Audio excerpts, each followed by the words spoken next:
11. This week we're going to look at rotoscoping. It's not necessarily something that you have to do in all of your assignments, but it is a very commonly used tool and it can really help you out in a lot of different instances. So I want to look at some examples and how we can use the tool. Then we'll look at your assignment for this week and next. But before I look at the rotoscope examples, I had a couple questions on copyright and sound and music and how do we pick and all this stuff. So really when you're searching, you want to look up free to use, fair use, copyright free sounds or music or whatever. If, let's say, you want to use today's hits #1 song by whoever, you can't. I mean, you can cite them. You know, I could say here is so-and-so's song titled this, but you're still using it and it's not your right to use it. So when we see a lot of those lyric videos or fan-made videos, they can get pulled at any minute. And you cannot make money or sell anything that has sound that you have not gotten the rights to. Technically, what you would need to do is message, mail, email, contact the artist and ask them if it is okay for you to use their sounds or music or whatever, which is pretty difficult if you're dealing with, you know, a major star. So how many seconds of a song can you use without copyright? So there are a lot of things that go back and forth. So it used to be, well, you can have 30 seconds of the song, and if it's under 30 seconds, you can't violate copyright law.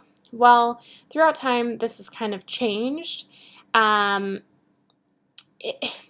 my mind, it's better to just be safe than sorry. So you can always look up copyright law, fair use law, but if you're running into any issues or you're unsure if you can use it or not, I would just recommend that you don't. Okay, so you can look up federal copyright and trademark registration, and you can check out different services and what you need. I would say as artists, we are dealing with copyright all of the time, right? You post an image on Instagram that you worked really hard on, somebody can take that photo right off of Instagram, put it on their own piece, and call it their own. So I think that we have a job to protect ourselves and to protect each other. If you see someone copying your stuff, you need to report it. If you see somebody copying somebody else's stuff, report it. Make sure that you are signing your work so that we know it's yours. Make sure that you're working in metadata if you can. All that beside the point. So if you Google free to use sounds or copyright free, you can see different sites that you can use. Now some of these require trials, some of them don't, but mainly what you're dealing with is finding music that you can find the information on. So if you have copyright information, you can see if the song is free to use if it's for an educational purpose, not free to use. So just do your research. You know, there are lots of different sites that have copyright-free music, sounds, songs, sound effects. You can always make your own, but again, better to be safe than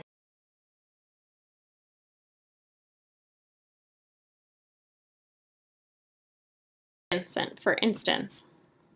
What they did is they actually got people who could prove that they could paint like Van Gogh, and every single frame is a painting. Vincent Van Gogh killed himself. How does a man go from calm to suicidal in 6 weeks? Vincent left this letter. So the interesting thing here is that they had actors do the entire movie. You know, they filmed it and then they painted over each frame. Okay, I'll let you watch that on your own because I put it in the announcement. Scanner Darkly is another one that did this. This is actually Keanu Reeves, but again, they took every frame and digitally painted and altered and designed over it.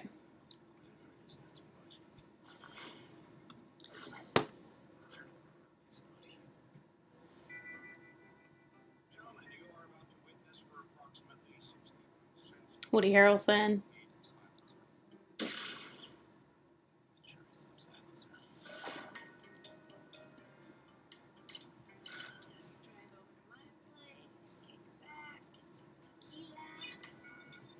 Okay, so now what is the point of this? They're having to do everything twice, right? Because they filmed the actors and their actual, movie, and then they did this rotoscoping. Now, rotoscoping allows you to make it more fantastical. I mean, you could take a video of me and then give me wings in every frame, or change my environment to be that I'm floating, whatever you want to do, and it's also just a style. So rotoscoping started this way. I remember doing rotoscoping a long time ago in Photoshop, and you would bring in every frame of video footage and you would make a new layer in Photoshop and you would paint over it. So it gets a little time consuming. If you can recall from doing our frame by frame animation, this is still the same type deal, 24 frames per second, depending upon what you're working on. So that seems like a very, specific market, but what we use rotoscoping for now is to select things out of video, so we can change the background, we can change the eye color. A lot of times I've used rotoscoping in the past for, if, think about like if I have a fireball in my hand, okay? So I would rotoscope my hand out so that I could add, flames or whatever on top of it, make my hand glow. Maybe I'm trying to make my eyes glow. I could select my eyes out and then, change the hue and saturation on it to make it look like it's glowing. All right, so let's open up After Effects. And I just brought in this video of Max into After Effects. Now, when we're dealing with videos, we always do horizontal pieces. Now, this can be kind of an issue, especially when I say that you have to use your own work. Maybe you're using your cell phone, but you need to plan ahead and think about doing a horizontal video, right? Because we want this to match. You don't, I've done it before where I've cheated and I have my piece like this, and then I have to create kind of like a fake frame for the video to make it look like it was supposed to be this way instead of taking up the whole space. Because I can scale this up, but look at how much of the video I'm missing and how pixelated it's getting. And I just froze my After Effects, but that's minor details. Okay, so plan ahead for what you want to do to make sure it matches your composition. Now, one thing that rotoscoping can do for us is I can select Max out of this video footage and change the background. So I might be able to salvage this video because I can move him to the side and then erase the background. Now notice though, he's cut off on the top and side here. Oh, I guess not actually on the top. So I'd want to move him to the edge because I can't fake that. But now I can remove all this background and I could put text, or depending upon whatever I want to do, I can do that. Of course, this is always going to be easier when you have a green screen. A lot of times we have specific keying effects in After Effects that we can do for a green screen, and I will just write that down. We will visit that next week. But it's gonna look at contrasting pixels. It's very similar to our magic wand or our quick select in Photoshop, where when you click, it's looking at the pixel information around it, and then it's trying to keep going out and wider until it finds something different, and then it will stop. All right, so import, whatever video you have from your phone. If you want to download one free to use from the internet, that's fine. It can be portrait or landscape, but just take a look at what we're talking about here. All right, so again, rotoscoping is selecting things from each frame, whether you're painting on them, you're removing them, whatever. But we want to remove the background. So I'm going to be selecting Max in this video. And After Effects really helps us out. Like I said earlier, you used to have to go into Photoshop or whatever and literally look at the images frame by frame, but our rotoscoping tools in After Effects try to help us and bridge gaps. So whenever you're dealing with a rotoscope brush or a paintbrush, when you're dealing in video, you want to double click on your layer. A lot of times when we double click on our layer, it's by accident and then we're not seeing our full composition, but this allows us to paint or rotoscope specifically on each frame of this layer. So for instance, if I just grab my brush tool here, I could, let's say I wanted to give Max a third eye for each one. You're going to hold Command if you have a Mac or Control if you have a PC and click and drag to change the size of your brush. But then I can click, let's do a hard brush. It's going to give me a nice, try to blend with his skin tone.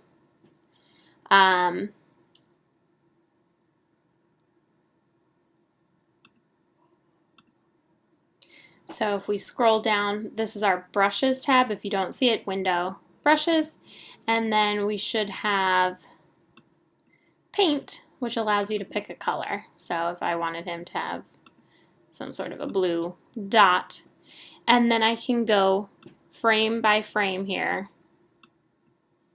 and I can move the position of the dot, or I could paint more dots. So we can paint frame by frame that way. I'm not going to go in too much into actually painting because that's not what we're going to look at today. I want to look at rotoscoping. So our Roto brush tool is a brush with a little person next to it. So you're going to want to click on that, and it's going to look green. Again, Command or Control and click and drag to change the size. You can see I've got a green plus sign. For this, you want to select what your foreground is or what you want to keep. Now you'll see that it's pretty smart. So I'm just going to click and drag around his face. Now it went a little crazy, but we get the kind of main idea. And then I can hold Alt on my keyboard, and you'll see I can remove sections. Now you can make your brush smaller to get more detail. So Command, make it smaller, because I don't want that little area in here. I don't want that, but I do want his arm. Okay, and so we can select, kind of round that out a little bit, around our character. Now you want to spend time on this. You want to get it as close as you possibly can, because that's going to help you to get it set for the remainder of your video. A couple things that cause issues, which are not unsolvable or anything, but if your object leaves the frame and comes back in, sometimes it can really freak out the system, so you may want to split your footage into two and do rotoscopes on each one. All right, you'll see here it says Draw Roto Brush, refine edge strokes at full resolution, view, resolution, full for best results. I'm dealing at less than that because my computer currently has a lot going on, so it can't handle it, but if you can, turn it up. And if you do have any issues, there will be errors right here. So it'll be pretty obvious what you're trying to do. All right, so once you get it selected, and I know in my movie, my composition, I'm not going to see past his waist. So I'm not going to take my time to really go crazy on this. You can also, in the brush panel, change the diameter, angle, hardness, all of that. So you can totally do it with the default brush, but just so you're aware. So once I kind of have this how I want it, and I've got this purple line to show me, there are a couple buttons down here that make it easier to see what you're dealing with. So if I toggle alpha, this first button, now you can see my alpha channel, kind of like if you were to do a mask in Photoshop. If you click it again, it puts it with a gray background. The middle one goes back to seeing our purple line, and this red one is an alpha overlay. So just ways to help us see what we're doing even further. So again, now that you've done that, you may want to zoom in a bit further, clean up, use a smaller brush, get into the details. If we hit 2 on our keyboard, it is going to jump to the next frame, to the next frame. So along the way, you're going to want to clean things up.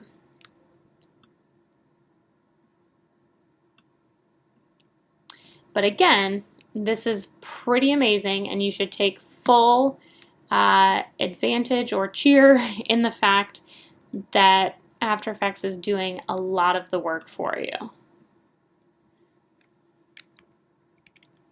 So you want to go through the whole thing. You can also have a new appreciation for rotoscoping and how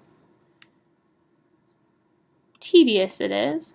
But it's nice. Just put on some music, kind of go through it. Again, I'm going faster to try to show you guys. Oops, didn't mean to do that. But okay,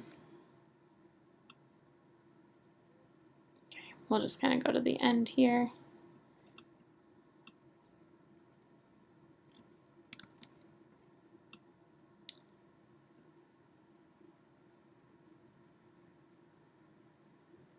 Okay, let's just say I've gone through everything. It's exactly how I want it to look.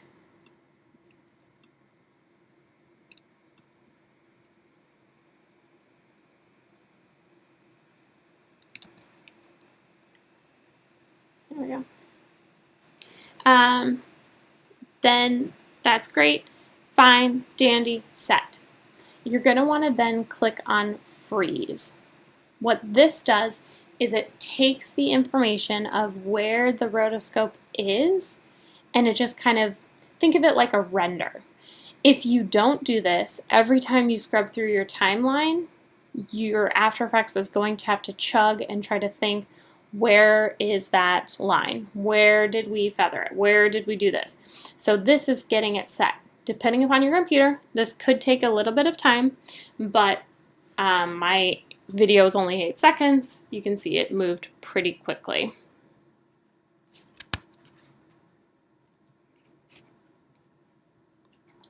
We do have your Refine Edge tool, which you'd want to do before you freeze. You can always freeze multiple times, but refining your edge is just telling After Effects where your edge actually is. So for instance, I've got his ear here. You're going to want to kind of take from a pink edge, click and drag to the pink edge. It's going to look like this. It turns it into X-ray mode so that you can really see the difference between the line that you had before and the line that you're creating now. So another way to refine, if you have a tablet, this is a great time to use it. If not, just do the best you can with your brush. And I know not all of your projects will be using this, but you can see how we really need to work on the edges before this goes, but okay. Once that's set, you'll go back into your composition and you'll see that now it has removed my background. So I can put that there. And I can see, oops, my animation. This is kind of repeating. There we go.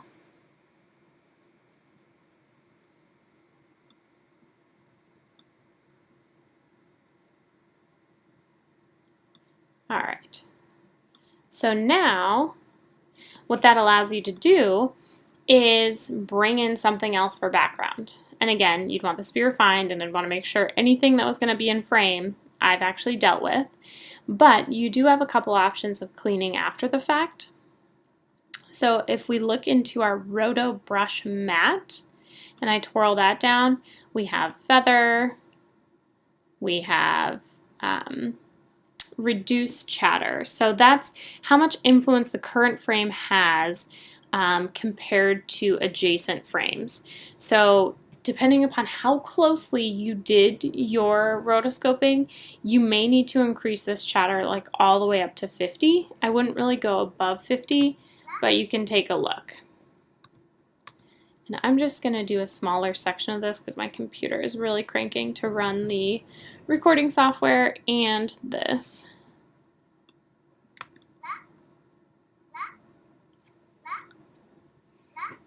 Okay? So when you're doing it, take a look at your feather and your reduced chatter and try to make it as smooth as possible.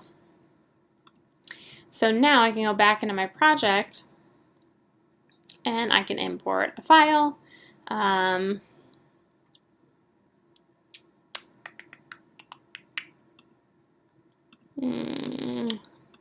Any file. What do we have here? Data 9. This is from a Photoshop book, but it's my default.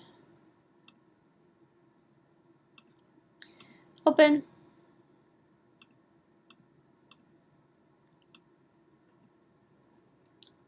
And then, I don't know why Max is drinking a glass of wine, but we get the idea. It's a glass of juice.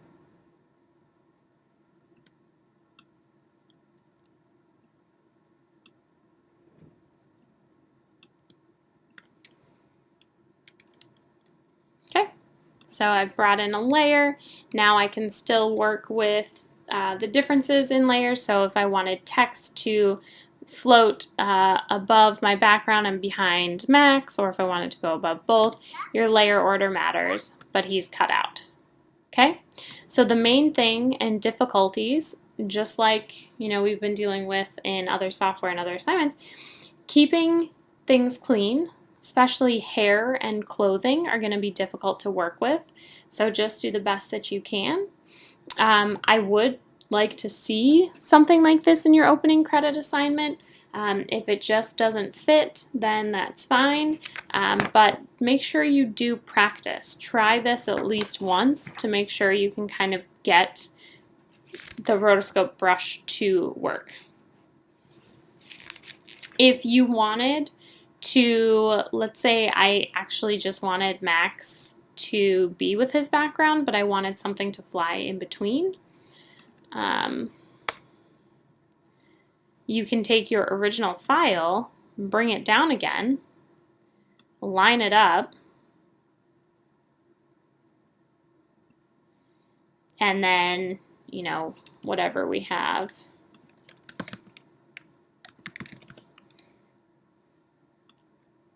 As long as we put that in the middle.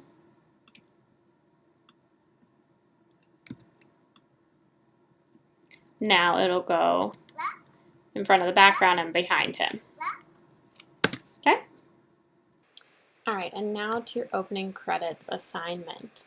So I want you to pick a show that you enjoy and design a 10 to 20 second version of their opening credits. Normally credits are longer, some are very short, but some are long. But I want to see quality over quantity. All assets need to be 100% your own. I don't want to see the credits that they already have at all. Don't try to do your own version that's similar. Do a completely new thing. If you're having kind of issues with this, maybe pick a different show. Think about the tools and techniques that we've discussed throughout the turn. Due Sunday will be your storyboards and a render of your work in progress. I don't expect this to be done, but I do need to see that you put in the work. You can submit asset files if you haven't made it into After Effects yet, but try to manage your time wisely. This is a big project, and I'm giving you 2 weeks to do it, but you want to kind of work smart and work ahead. I put some intro credits that I find inspiring. Again, I don't expect that you're going to model things in 3D and go take a million photos, but just think about where things can go and think about if you were doing these in an illustrative way. Okay? Next Sunday, the actual intro will be due. I don't want you to use the sound that they've used for their intro. If you want, and we discussed earlier how to find free to use sound, you may add sound, okay? So I know this is a little tough because most of these things already exist and you're kind of coming up with a new thing, but find a show that you like and get inspired. I have an optional discussion board work in progress. You can post your storyboard or your work in progress here, discuss what you're trying to do and how you think you'll do it. Critique your classmates' ideas, give suggestions, new ideas, thoughts on time and tools. Okay? You may want to post a sentence or two what the show is about. Most of the time we can figure it out, but just a brief sentence to say what kind of a vibe or mood you're trying to give. All right? So that's what I'm looking for this week. Get started, get excited, and I look forward to seeing it.